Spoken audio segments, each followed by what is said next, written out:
اللہ کریم نے ارشاد فرمایا الا بذکراللہ تطمئن القلوب، خبردار دلوں کو اطمینان ملتا ہے، قرار ملتا ہے، سکون ملتا ہے اللہ کے ذکر کرنے سے۔ سبحان اللہ۔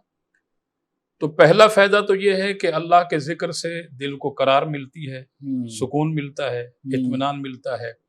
اور ذکر اللہ کا دوسرا فائدہ یہ ہے کہ جب بندہ اللہ کا ذکر کرتا ہے تو ذکر اللہ کی برکت سے اللہ کریم اس بندے سے شیطان کو دور کر دیتا ہے۔ سبحان اللہ، سبحان اللہ۔ تیسرا فائدہ ذکر اللہ کا یہ ہے کہ جب بندہ اللہ کا ذکر کرتا ہے تو ذکر اللہ کی برکت سے اللہ اس کے چہرے کو روشن اور منور کر دیتا ہے۔ سبحان اللہ۔ چوتھا فائدہ یہ ہے کہ جب بندہ اللہ کا ذکر کرتا ہے تو ذکر اللہ کی برکت سے اس کے دل کو زنگ سے دور کر دیتا ہے۔ سبحان اللہ۔ پانچواں فائدہ یہ ہے کہ جب بندہ اللہ کا ذکر کرتا ہے تو اللہ کریم ذکر اللہ کی برکت سے اس کی زبان کو غیبت سے اور تمام برائیوں سے محفوظ کر دیتا ہے۔ سبحان اللہ۔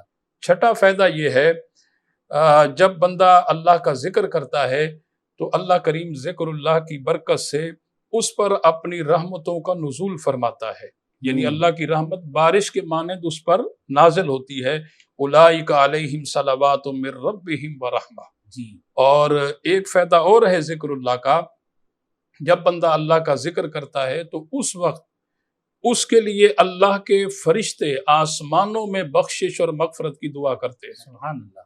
اور ایک اور فائدہ یہ ہے ذکر اللہ کا کہ جب بندہ ذکر اللہ کرتا ہے تو ذکر اللہ کی برکت سے اس سے تمام تر مشکلات دور کر دی جاتی ہیں۔ سبحان اللہ۔ اور شاہد الحق نوری صاحب، یہاں میں میم ٹی وی کے ناظرین کو ایک بات بتانا چاہتا ہوں، وہ یہ کہ جب انسان ذکر کرتا ہے تو در و دیوار بھی اس ذکر کرنے والے کے لیے گواہی دیں گے۔ سبحان اللہ۔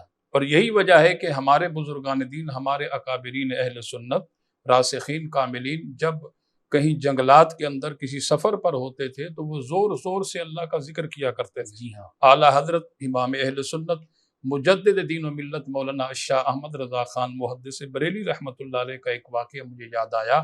آپ ایک بار سفر پر تشریف لے جا رہے ہیں اور پہاڑوں کے درمیان نماز کا وقت ہوا۔ اعلیٰ حضرت امام اہل سنت نے نماز کے لیے وضو فرمایا اور خود ہی اس نماز سے پہلے اذان پڑھی۔ جی۔ محبین نے عرض کی حضور آج آپ نے خود ہی اذان پڑھی؟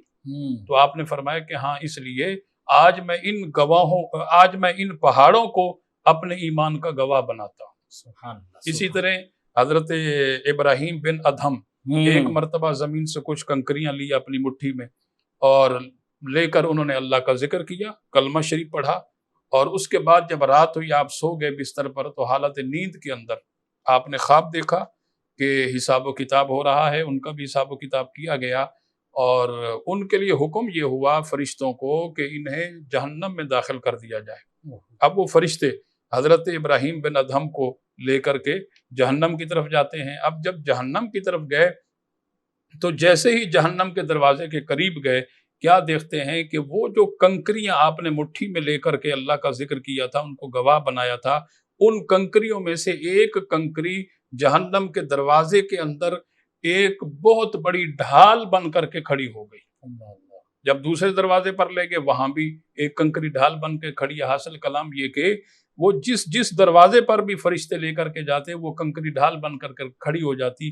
اللہ کریم کا حکم ہوتا ہے کہ حضرت ابراہیم بن ادہم کو جنت میں داخل کر۔ سبحان اللہ۔